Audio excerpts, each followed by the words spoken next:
ฮาเลลูยาไม่ก็เอ็นแต่ระกวนสังก็ทนริ้วเราเว้ใส่ให้ตรงวิดีโอเขาอันนี้เราสัมเราข้างให้ Acts chapter 11 verse 26คืออันนี้เราสัมเราเขาไอ้เรื่องปาลมให้ English Standard Version เนี่ย The books of Acts chapter 11 verse 26 And when he had found him he brought him to Antioch. For a whole year they met with the church and taught a great many things. And in Antioch the disciples were first called Christian. กลางโลกเทจาร์ก็ให้ Antioch นะก็ว่าไม่กันคูโปลให้กุเซตได้ไม่เทียกกุสูลนะระกายกเสียงมาบำเทระกายให้ตาลบำเทไหนกางหัวเนี่ยเขาเทคริสเตียนไม่ต้องปันดีกว่าในส่วนลุงบัมไม่ต้องไว้ซ้ำมาเรามาใส่ไก่ทั้งแต่ซ้ำมาบำเทน่ะนี่ว่าให้ต้องบาร์สเขาเทก็มาไอใส่เจ้าแล้วนี่มันนี่ดีลส่วนนี่มัน second ก็ต้อง part B คนนี่เจ้าเนี่ย and in Antioch the disciples were first called Christian นะกางเราเทให้บัมกู take the word Christian were coined for the first time in the history ให้บัมคือ Christian Christ people follower of Christ disciple สามีตัวงลัดให้บัมหรือปัตตุนใช่อันนี้ถ่ายเทกบะทุอันนี้ไว้ Christian ไม่เท่นะอันนี้แกงใส่เดาเขาอันนี้ลุงบัมเทให้กันเขาอันนี้ Christian ไม่ต้องปันตีลุงไม่ต้องเทียก how to become a Christian อันนี้ถ่ายอันนี้คริสเตียนมีกลุ่มเนี่ยส่วนอันนี้ไทยนะมั้งเท่กี่ทุอันนี้คริสเตียนมีปันตีกลุ่มอลุงน้ำเฮอันนี้เจ้าเหมือนกันเขาซ้ำเฮอันนี้ที่น่ะเขาเราไหม I as a youth I รักายเขา experience สุดไม่ลงเขา how to live a Christian life ไม่ต้องtopicเขาตัวอุตสาหกรรมคันนี้ตัว leader ก็ดินมั่งไม่แต่ I อาศัยฝ่าไม่ลงเขาสู้งี้ให้ต้อง direct topic เขากี่ทุ in other ways บ่ายไม่ต้องเซงเขาให้ตรง topic เทเลชนของเราว่ามันสู้เดคริสเตียนไม่กลุ่มไม่เทียกสุยนาคันนี้คริสเตียนไม่ต้องปันตีหิลุงนี่ไม่ต้อง topic ตรงลุงเขาดีลส่วนบำเด็กกี่ทุกต้อง exact เขา topic ตัว I ส่วนเขา explain ส่วนเมก็ไม่เซงเขา I allow เดกี่ทุก I running เฮอันนี้ก็ร่วงไม่ซาแต่ขังเจียลนะ I อันนี้อุตส่าห์เขาจ่ามันอันนี้อุตส่าห์เฮas a spiritual life คนนี้จะมันจะ backslash สมมติมันแต่ allows แต่เขาปั้นมีแต่เขาเป็นยังไงนี่ไว้แต่เจียนนะคันนี้นี่ไว้แต่ระกวางเขารู้นี่ขังเจียนนะก็ตัวสินี่ขัง gift ที่เรามีแต่นี่กันตาขังใส่ตั้ง topic เดียวสุดเนี่ยใส่ให้ ideal สุดนี่มี topic ให้ how to live a Christian life อันนี้กูไม่แท็กสุดนะคริสเตียนไม่ต้องปันตีลุงอ่ะไม่น่าไม่ต้องเขาอันนี้ใส่ topic เดียวสุดเนี่ยAnyway, first of all, Christian ไม่ต้องปันตีผมเด็กสุนนะลุงน้าไม่เขาดิ้งสุนิมเขาChristian ไม่เท่าโซ่กะลิงไม่ Christian ไม่เท่าโซ่ไม่ต้องเขาไม่ต้องขนาดละจ้าเลยเนี่ยผมบอกให้ many people in this world, in this age, many people think that if someone is born in a Christian background, then they automatically become Christian. But that is wrong because in Bible it is said that Christian cannot be inherited. Christian เฮอันนี้ก็อันนี้เป็นผู้ Christian นะนี่ Christian สนุกมันก็ไม่มาใส่อาจุใส่ตัวกันเฮ Western country ก็ไม่ Christian country กูปนกันที่ Christian ไม่เท่นะมาใส่อาจุเลยลุงไม่นะก็ไม่เท่ก็ปู่ Christian ไม่ให้งานนะ Christian ก็ไม่เท่ก็ไก่ก็ไม่ต้อง feeling เฮใส่ตัว S a people of 21st century อันนี้ก็ตัว mindset กูแต่ไหนน่ะให้ตีกระเลงเท่านั้นเลยbut อาศัยให้คริสเตียนมีเท่าโซ่ไม่เขา3 point เสียมหรือว่าไม่ไรเลี่ยมเขาคริสเตียนไม่ให้ point ไรเลี่ยมเขาคริสเตียนไม่ให้สู้คริสต์เตกระรากวางเทคันนี้กัตตะกูเล่าไม่ปูให้น่ะลมไม่ให้คริสเตียนไม่เทให้แต่เท first point Christians are those who have accepted Christ as their Lord and Savior ให้แต่นายไม่ต้องเลยก็หมายให้ first stage to complete สุดท้ายคริสเตียนไม่ต้อง means we have to encounter we have to repent our sin first of all we have to acknowledge the sin of ours that we inherit from our forefather Adam and Eve ให้ต้อง sin แต่นี่ระกวางผู้ก็ acknowledge สุนะระกวางแดงเขากวางระกวางเล่ต้องพากว่าเราเท่าคันนี้นั่งรู้กันนะข้าเราท้อก็มันนั่งนะเขาได้ใช้มันตีน่ายไม่ให้นะอันนี้ให้แต่ acknowledge สุไม่ต่างเนอะเลย first step เทคริสเตียนไม่ต้องปฏิเขาอันนี้ก่อนเท itu hai tanah ru acknowledge sulau na ani wa huning I should start accept once I accept my ani utong panti should start accept surat metang ho ani wa Christian he na ani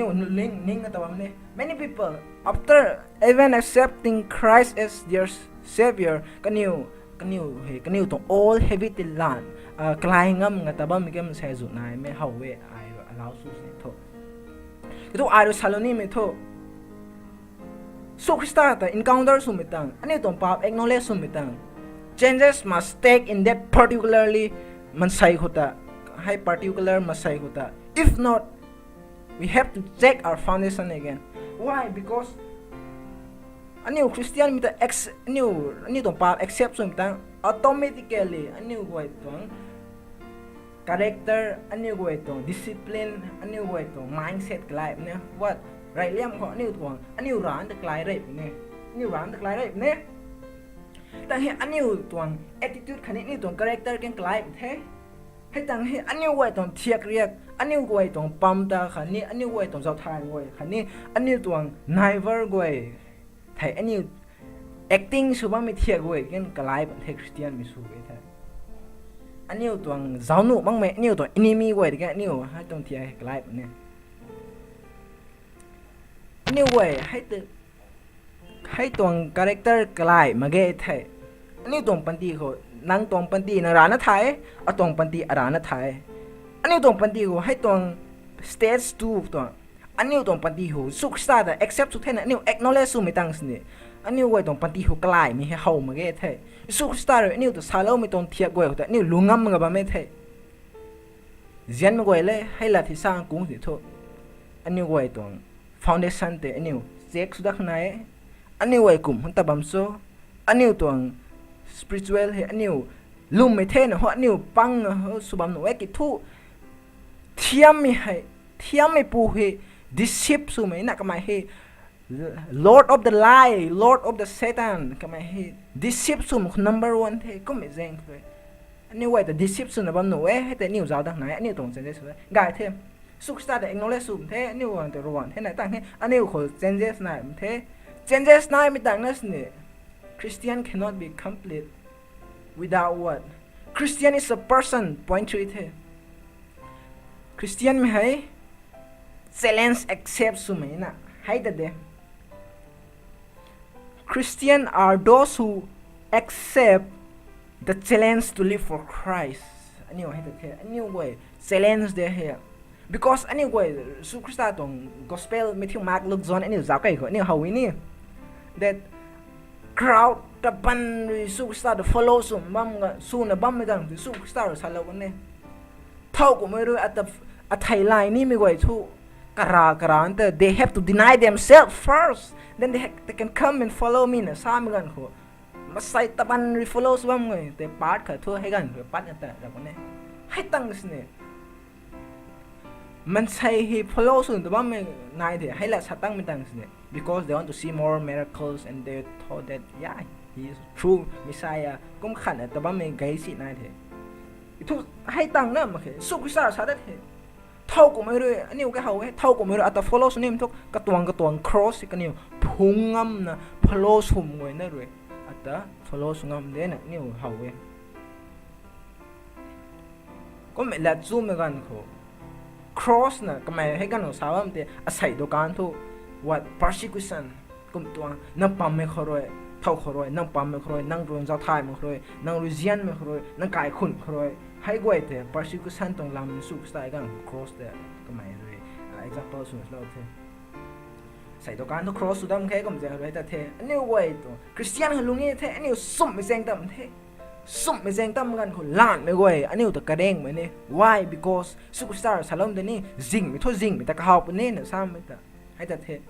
zing me goi tho aniu sum me zeng gan me zeng ko ta ni the na niu ta goi the aniu ta kadeng me ni niu ta pak tap ne me the sum me goi ma sai rau be zeng ro aniu isolation feel sum ne tang he aniu ta mok sum ne aniu to attack sum ne why because kana impau e khana ragwang ram goin tong kai pau tas ngan ni sacrifice lo na I mean hai satan ri kata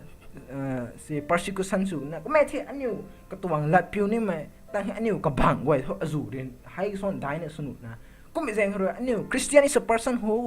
have accepted the challenge to live for Christ that who have accepted to carry his own cross and to follow Christ ให้แต่ให้กระทุ่มให้นายบำธารนะอาศัยอายให้ตรงปรีกิ้งมั่มกว่าไอ้ทันเหล่านี้ให้กระทุ่มตรงสเตจสินะเขาฟิลสุดท้ายฟิลสุดมันก็ที่อาศัยให้กระกันเทนี่วระหว่างเดียงวันนะครับกี่ฟิลสุดนะบ้าไม่เททั้งกูเว้ praise the Lord ระหว่างแต่ได้ทั้งกูเว้ก็ให้กระตวงกระเจ้าเจียนปานเลยอันนี้เว้ยังเสร็จก็มันเทกี่ทุกให้ตรงกระทุ่มตรงสเตจนี่ตรงปฏิอยู่เต้าฝ่าฟิลสุดแล้วมันก็ที่เจียนมันก็เลยกระกันดีเทเต้าให้ตรงปรีให้รวยมากเลยอันนี้ตรงปฏิกวนนั่งกระรำโหให้ตรงปรีกิ้งล่ะนะอันนี้ตรงปฏิให้ระหว่างไทยอันนี้ตัว relationship ให้กระทันสุดท้ายแล้วเขานี่เบะไม่แซงเขาร้องเทรคเขาตบมาไม่แท้ให้แต่เทใช่ครับ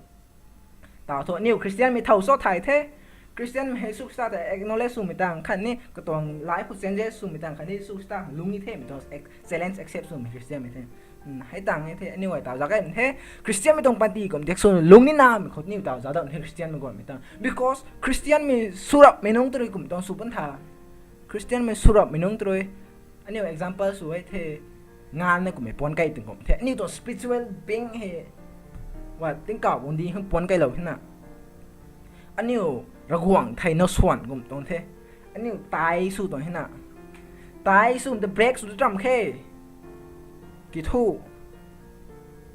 อันนี้งานเนี่ยก็ไม่ปนใกล้แต่อันนี้ก็แตกตัวสุรีมาแกเทอันนี้ได้กูว่ามาแกit's a physical being แกนี่แตกตัวงานนั่นหรอแต่นี่ก็แตกตัวสุรีไม่ได้กูงานไม่ให้ตัวกูมานี่ spiritual being แกไม่ให้โป้เลยสารลมแต่เนี่ยระหว่างตรงละเทบุมาตรงแตกตัวเว้ยเนี่ยสาวบ่มแต่อันนี้ให้แต่คนอันนี้ปราได้นั่นล่ะคริสเตียนไม่ต้องปันดีก่อนส่วนลุงนี่น่าไม่เขาป่วยปะไดให้อายรู้ฉ่ำเราบ่ไหมป่วยปะไดปังงูอายรู้ฉ่ำเราบ่ไหมว่าไรเลี้ยงไม่ว่ามันหอยในข้างใน first point ก็มันหอยในมีตรงลำหัวมันแท้สุ่มแท้เนี่ยอันนี้คริสเตียนไม่ต้องปันดีลุงนี่เท่เท่ first of all หอยในมันเยอะนายหอยในมันอันนี้เว้ยคริสเตียนไม่สุ่มไม่ตั้งเลี้ยวกันเราเว้ยอันนี้เว้ยหอยในนี่เท่น่ะนิ่งอ่ะหอยในก็ไม่ข้างปุ่มสุ่มหมายไม่ค่ะนี่ไม่ข้างชิมายไม่นุ่งไอ้เท่ใส่งามขึ้นน่ะไอ้ next time หอยในด้านเท่น่ะก็ไม่ต้อง excuses เลยเปิดเราเว้ยให้ที่กลุ่มต้องสอนให้เทียมมือเลยเท่เนี่ยเว้ยอันนี้ก็นุ่มมาไงอันนี้หอยในมีกันให้ระหว่างไทยหอยในมีกันให้definite time exact time คันนี้ exact บัมเห็นนิ้วนายนี่นะเด้ why because อันนี้หอยในไม่ให้ what หอยในไม่ให้ระหว่างไทยก็สู้ไม่กันเด้ it's time to talk with the heavenly father อันนี้รู้นี่ก็เขาเนอะบ้างไหมอันนี้ต้องไลฟ์คุยร้านเนอะบ้างไหมกูระหว่างไทยเด้ but Matthew คุณแต่อันนี้เขาไว้นี่เราทุกได้นะนายบำเทกิตานี่มาใช้เราไว้ก็มีเสียงคือพูดระหว่างแต่มาใช้ตานทั้งเดี๋ยวไก่ของคนไหนเท่าไหร่สู้คริสต์เลยสาวเราก็ไม่ได้ให้เด็ดให้คุณตัวนี้ไทยเด็ดอันนี้ต้องรัสวยฮิตานได้เนี่ยตาเนี่ยมั้ยก็มีเสียงคืออันนี้ไว้เราให้ในไม่กันฮิต importance ว่าแกนี่คริสเตียนไม่ไลฟ์เพราะให้ในไม่เราไอ้ที่นี่นี่ตัวริ่งน้ำมีปันตีลุงให้กุ้งฮักแกก็มาก็ขันข้อ example หอยในมีกันเฮอันนี้ตรงระกวางตกสูบมีกันเทคสูบมีกันเขาเฮอันนี้ตรง problem ก็จะซ้ำมีกันเทก็มีเรื่องเลยซ้ำมีแต่นั่งด้วยสันนิกรรมเดือดสาวเขานั่งขัง problem นั่นก็จะกลายไปแล้วกล่าวไปแล้ว I mean แต่ให้ repent สู้มาปุ่มดันไหนเยอะมาไอเฮ example สามเนี่ยอันนี้คริสเตียนมีส่วนใส่ฝ่าไม่ลงเขาไอส่วนหอยในรันงั้นมาแค่ส่วนมีเทไอกันอันนี้คนสั่นเตยปุ่มส่วนมีคนลุงมั่งไม่เสียเลยก็ทุกไออาศัยเจเลนส์เหล่านี้ซ้ำทุกเย็นไม่ไหวนั่นอยู่เลยอาศัยดาวปุ่งขัดอาศัยดาวปุ่งขัดคันนี้ปุ่งมาใครหอยในนะบ้างไม่เทอาศัยให้ตรงปรีร้อยไม่ต่างเลยอาศัยคนในเท่านั้นปุ่งมาใครกลุ่มมาบ้าง45 minutesกลุ่มสุดเขาป ปุ่งไข่กลุ่มนะบอมให้ปุ่งขันมาไข่กลุ่มถอดเขาให้ไอเซเลนสูตรไงกลุ่มให้กะกันให้เรานะบอมเท่ระกว่าเราซาเราก็ไม่ตรง prophesize เราก็ไม่ไหวแต่ most of them are fulfilled already กะกันให้เราเท่เทียมไม่ไหวกันเตาให้ปักนะสุบอมเท่กันนิวมาเซอจูแต่เทียมไปหนุ่มหมดนะ western country หินจ้าเขา even in our country even in อันนิวตัวจ้าคนจ้าเขาเทียมให้อจูรันนะบอมทำตัวไอรู้ใส่ซาโลนี้อันนิวกันกลุ่มตัวอันนิวระกว่านะกลุ่มซาโลอันนิวก็ตรงมาใส่เท่เนี่ยซาโลที่นี่ก็ไม่แจ้งเลยก็ตรงมาใช้เทคขังลุงนี่เท่น่ะอันนี้ accept เราตรงเท่นี่ตรง cross พุงนี่เท่น่ะให้ติดตาขวามันลุงท่าระก่อนตรงเจ้าเจมปาอันนี้ก็ตรง cross พุงมาแค่ก็ต้องขังแกเรียนร่าหรอกเขาก็ขังแกอันนี้ตะปัดหรอกเขาตะปัดนี่นะกลุ่มมาระตัวระก่อนตรงละนะ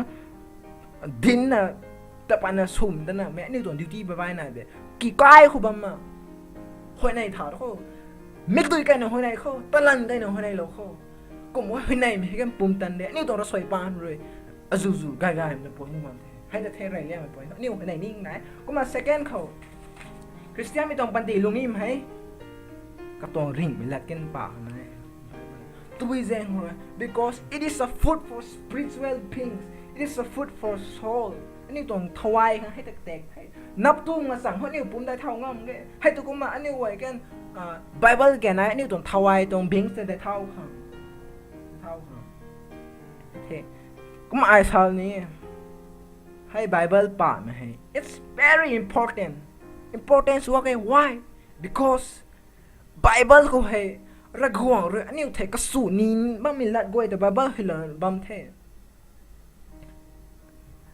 อันนี้เว้ยไทยก็อันนี้ให้ในไม่กันเขาอันนี้รู้อันนี้รู้มีคนนายไม่เว้ยแต่ระกวางติดปัดเท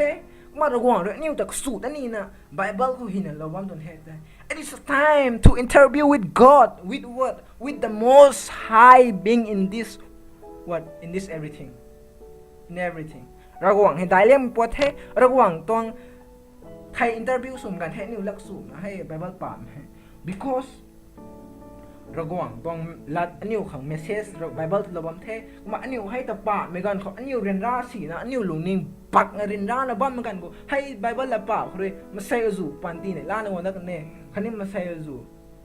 สุสานไม่ละเต่าเนี่ยให้ตะเทมา example สาขาอันนิว Bible ป่าไม่ให้เรียนได้มาใส่อจูเลยปางงมาเกยปาเรียนได้ป้าไม่กันคนเลี้ยวไกทั่วไอริสฮาลานีเจียนมาไกทั่วเลยนี่ไบเบิลป่าเลี้ยวบ้ามแต่รำบากมาเกยไอกันไบเบิลปาเลี้ยวเราเบ้ปาเลี้ยวเราเบ้ระกวางไทยดีสุดมีกันเราไกเท่ไอเตะอันนี้ไว้ปุ่มเลี้ยวไกเท่เลี้ยวไกมันเทียมเลยอันนี้หนูกำอันนี้แต่ติดดูตั้งสุดตันเท่Bible ป่ามให้ระหว่างเท interview สุดให้แต่เท example สาโค as a human being อันนี้แต่ I who student เนี่ยเราก็ไม่ใช่หัวแต่ principal หรือ sermon สุดขนาดก็ตัว office 9 a.m. หัวสายเทคณิตตามไม่มวยสาโคก็แต่ DC หรือกระสูงสายก็ไม่ที่ก็แต่ president หรือปุ่งให้สู่กระสูงคนน่ะซ้ำเหมือนกันเขาอันนี้ว่าใส่ให้ I กระสูงยิ้มแค่ปุ่งง่อมแค่น่ะ I accept ตามที่กุมสูตรมาดีไงนี่ก็มาได้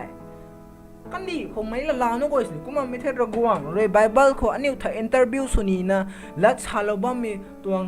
กวยแต่อันนี้อิกนอร์สุดแต่อันนี้เลี้ยวนะเลยให้แต่ขันเขาก็ไม่แต่ขันแน่เท่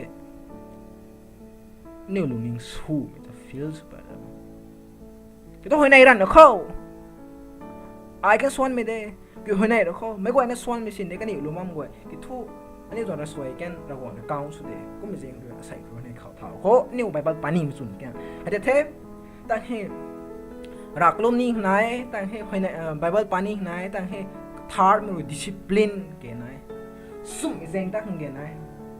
อันนี้ตรงปันตีเขาให้ดิสซิปลินเกี่ยไหนเทคริสเตียนไม่ตรงปันตีลุงนี่ให้ discipline is mandatory in a Christian life becauseสู่คริสต์ตัวไลฟ์ for example เสียสโลไม่ว่า discipline เด Old Testament หรือ New Testament ถามในกลุ่มตัวระกวางเลยอิสราเอลไม่ว่าจะใจปักเขา discipline นะซ้ำกันเท่ระกวางลัดพิวนี่นะเขาเลยดูในตันหนุนมาแก่อาจูสากวางมีลัดเท่แต่มาเสรพิวเท่ก็เสรพิวมาแค่ก็มาพิวมาไม่ว่าตรงปันติวปักไม่แต่นิวไบเบิลก็เขาที่นี่มาอาจูพิวโนบ้าไม่ว่าที่งั้นสวยเฮียมอันนี้อาจูเขาท่าระกวางได้นะเว้ยไอ้แต่ อันนี้ไว้ตอนปันตีหูดิสซิปลินกันนะมาดิสซิปลินให้นิ้วตรงไลฟ์ผู้กันนะเท่ตรงไลฟ์ผู้สุนว่าไอดิสซิปลินให้เราเท่ direct ไอสลบเท่ก็ทุระกวางแต่ด้านทั้งไว้ because เขาก็เจ้าเจียนไก่มีระกวางไปสิคันนี้อันนี้ตรงบัลลัยกันดิสซิปลินกันนะบัลลัยเฮ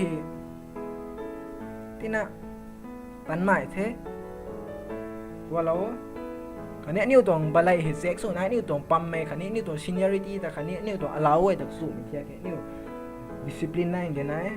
after that อันนี้ตรงกระกันสิสู้ไม่กัน discipline แต่กันนะนิ้วคริสเตียนตรงแล้วตรงนี้มัน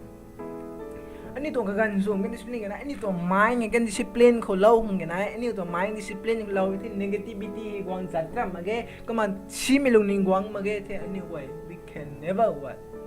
never commit sin if นี่ลุงนี่คือนี่ตัว desire ผู้ตั้งเมตเจมส์เราวันนี้นี่ป้าตามให้ว่า when we have lust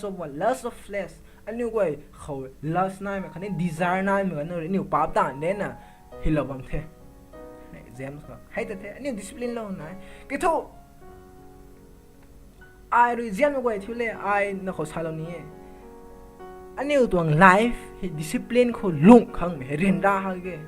เรียนได้ถ่ายเขาได้ถ่ายมาไม่กว่านักข่าวไอ้สารเรานี้ในนิวก็เรียนได้สิเด่นนิวตัว life discipline เขาลุ่งขังก็ทุกไอ้รู้สารเรานี้ Hebrews chapter 12 verse 11 ฮิลล์ตัวนี้ though we feel pain to live in discipline it would later produce a sweet fruit นะฮิลล์วันตัวนี้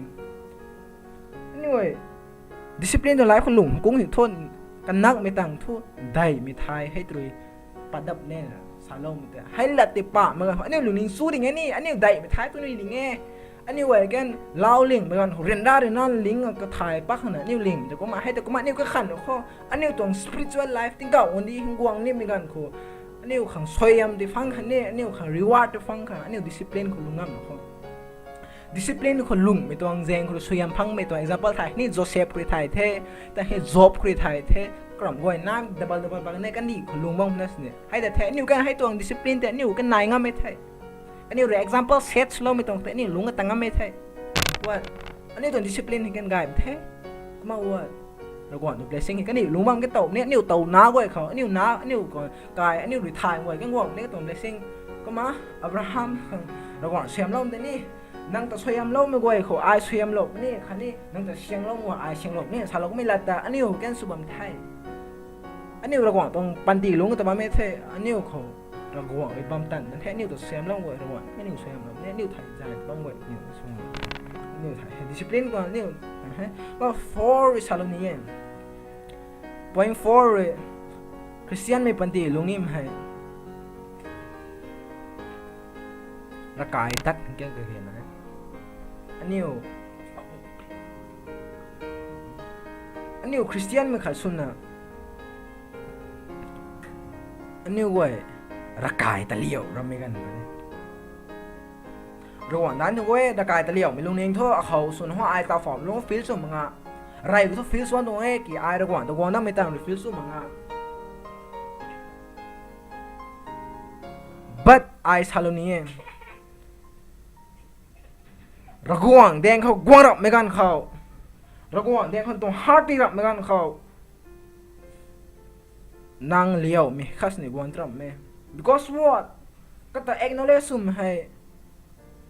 ก็ต้อง spirit กับปูระกวางด้วยอันนี้ตัว allow ซุ่มไม่ตั้งนั่นเลยอันนี้ระกวางแต่สุขสตาร์ให้ราเท่เนี่ยนี่ acknowledge ซุ่มงามตัวนี้ก็ไม่แสดงคนนี้ก็เลี้ยวไม่น่าจะทำให้ but many Christian in this day ก็นี่ให้ระกายตั้มมาคุยเลี้ยวก็นี่สาธิตไอ้ระกายตั้มเม่นนะไอ้กายขุดดุงกับบัมได้ Bible ปานกับบัมได้ซุ่มเดระกวางไทย Universal Church เขาระกวางไทยนี่ member เดไทย superstar เขาหลุมโลกไปแสดงครอย but without going church local church เขานี่ member ซุ่มก็โทษนี่ริงอ่ะไม่ปันตีลุงอ่ะมาไงนะไอให้ทู direct สลมเทมมาใส่ได้ไม่เอาสู่บัมนี้สลมบัมมันนี่ก็นี่ระกายคนสวยซุ่มก็สั่งหัวก็นี่ริงอ่ะไม่ปันตีลุงอ่ะมาไง example สาว this like saying สิไอ navy เท่ ไอ navy คือตานนี่มันใส่เท่กันไหมคันนี้ไอให้กี่ทุกไอ navy นี่ไอฮีคือดวงตานี้มาเกนสาวงกลุ่มตัวละเท่นี่ example สาว ก็มาได้นี่อันนี้ universal charge ตัว member เท่ไอให้กี่ local charge ตัวไอกระเจ้านี่เมียก็ให้ local charge กายมันงั้นนะมาใส่อจูระกายเชียนนะ restraint ส่วนแต่ว่ามันใส่อจูน่าเป็นอย่างชาติต่างๆมาเนี่ยคริสเตียนลงมาตีลงไม่เท่าระกายตั้งแค่กระเจ้านาย why because ระกายเขาเฮ้ยอันนี้ขังระหว่างจะทวนมีบางเท่ระกายเขาระกายเขาระหว่างตรงตาเขาอันนี้ตรง belonging ที่มีบางเท่ offering ที่มีบางเท่ ten tithe ที่มีบางเท่อจูระหว่างจะ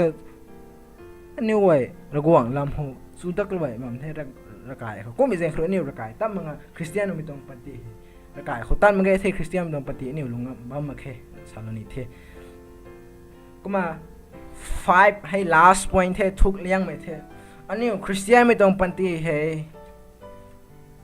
หอยในไม่เคยกระเกนายคริสเตียนปฏิขอริงไม่ละที่ป่างเกนาย discipline นายเกนายระกายตั้งเกนายก็มา most important witnessing Christ to all the people ให้แต่เท่ most important อันนี้คริสเตียนไม่ปฏิตัวอันนี้คริสเตียนไม่ต้องตานให้ yeah it's very difficult to witness Christ to those who do not accept and to those who are against it but I say to you ping real because when you stand before them you are not the one who is speaking but the Holy Spirit ก็ไม่รู้เด็กสุไม่ก็ไม่ใช่รู้เรื่องนู้ทิวเล่ไอซาโลนี้นั่งนิ้วหรือนิ้วปั๊มไม่เด้งเขาลัดสับปนี่ไหมคันนี้เรากวางตัวลำเฮรานี่เหมือนกันเขาปิ้งไม่เห็นนายเดียวหอยนายโย่หอยนายอินเตอร์ปารุก็ไม่ให้รำกวยนะก็ไม่รู้นิ่งมาเขาเรากวางไอตาลบนี่มาเช้านี่เห็นเรากวางตัวเทียกเห็นนิ้ว witness นี่ไหม not just by spreading not just by speaking not just by preaching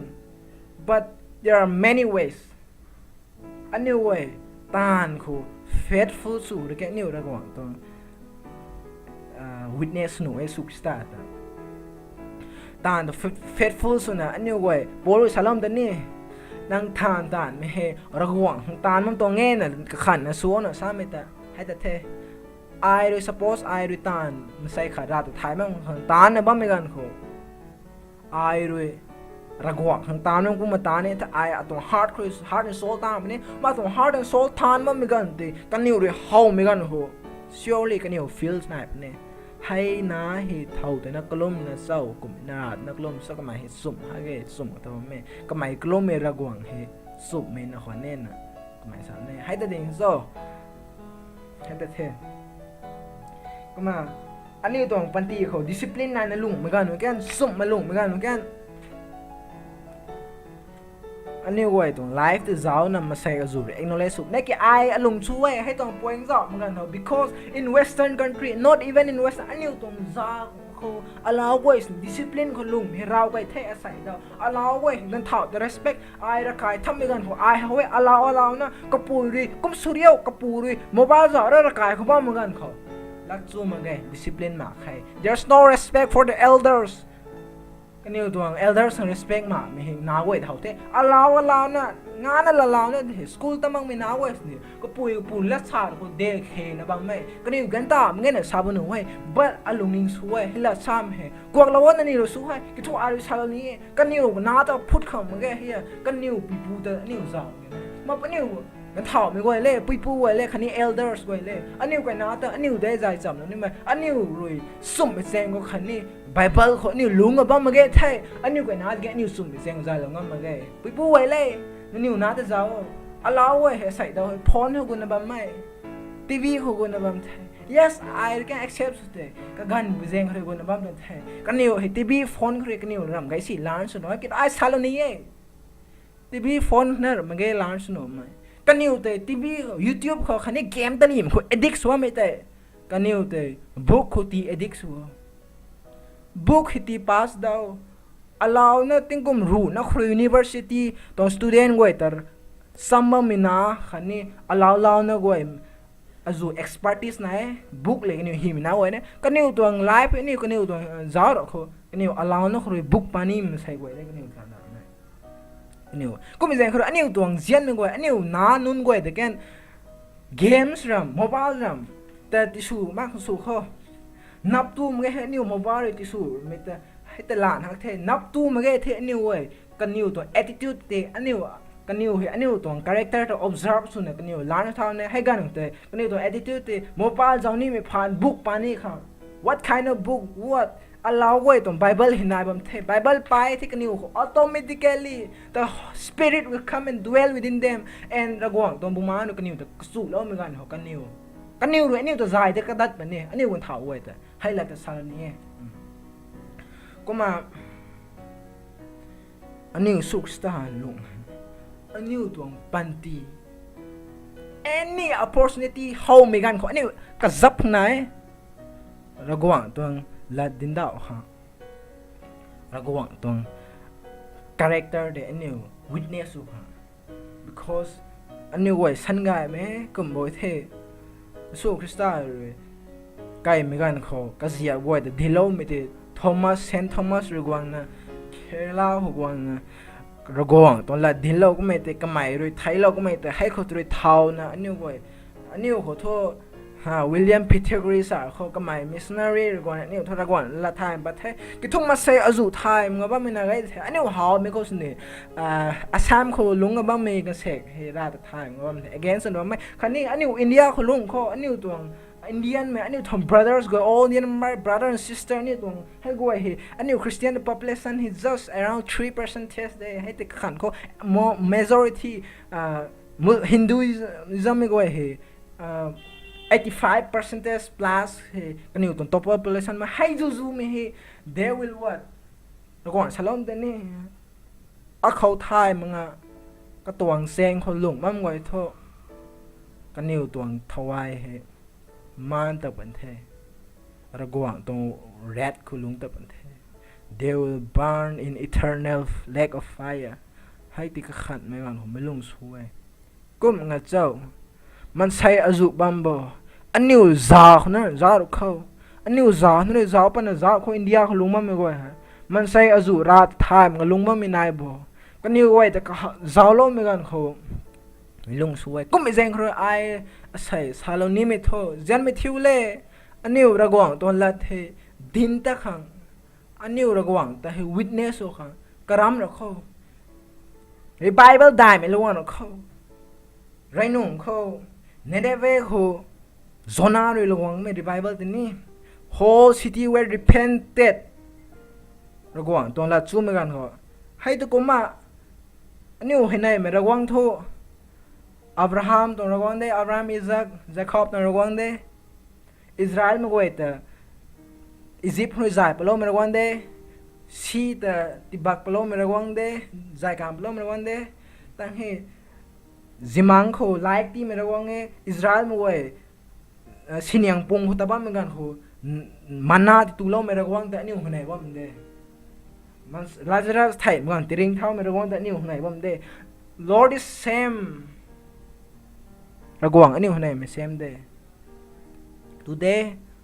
forever, he will remain same. ก็ไม่แจ้งเลยอันนี้ไทยเดียวสู้ไม่กันก็การไทยไลน์เนี่ยกลายเป็นหนูเองนะนี่นิ่งเป็นหนูเอง but same อันนี้หัวไหนบ้าง same spirit อันนี้หัวไหนบ้างได้ก็ไม่แจ้งเลยจะไม่ทิ้วเลยใส่ให้ตรงปรีกอะไรสาโลไม่กว่าเอกสูงสุดเขาก็มันมาใส่อาจูเลยให้ตรงคาแรคเตอร์เขาลุงบ้างมังคริสเตียนไม่ตรงเทน่ะนิ่งลุงบ้างทุกคริสเตียนไม่ตัวลุงคนลุงบ้างบ้าไม่เทเจนไม่ทิ้วเลยตาวให้เทกกันหายกกันให้อันนี้ระกวางแต่เอกโนเลสุนีมให้กระตวงสปิริตหรือกระสูบเหมือนกันนั่นได้สุนีมไหมมาตาวให้เทนั่งตวงลุงนั่งลุงผู้ตาวให้กระสูบบ้างให้ตาวได้ให้กกันหายกวางโทษตาวกกันให้พังนั่นหนูไว้เนี่ยนิ้วนิ่งมันหนูไว้กับไทม์ไงกกันหาย the time may never come to you if นั่งลุงนิ่งเขาตาวไอหลาดไม่แจ้งเขาตะบัมเทก็มาไอระกวางแจงเขาตากวางเทกิทั่วไอเลี้ยวหมายเทก็ไม่แจงเลยไอกวางมันเงี้ยนิ่งมันไม่ให้กันเห็นเนี่ยแล้วเม่น่ะเจียนมาแจงเลยสาวบนต้นเท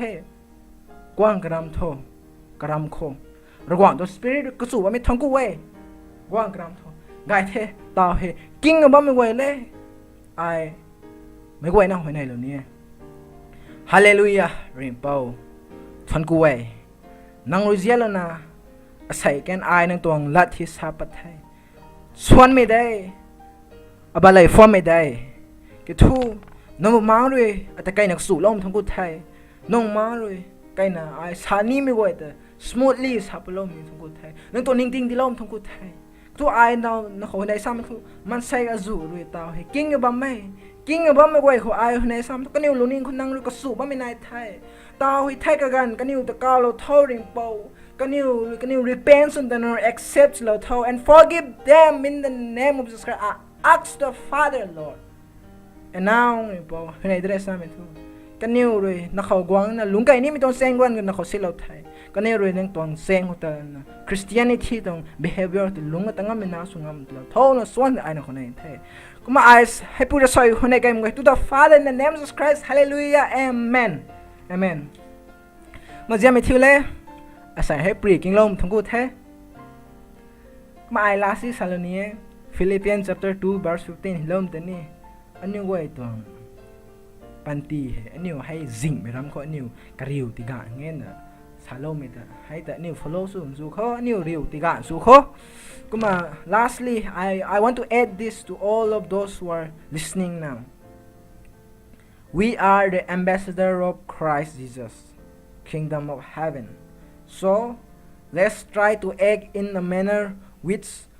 the Lord has shown us kamai example so lung lo mi ko ta new lung gram kho na ai zian me thiu le na new ai saloni tan the kuma asai hai pri king lo thang ku the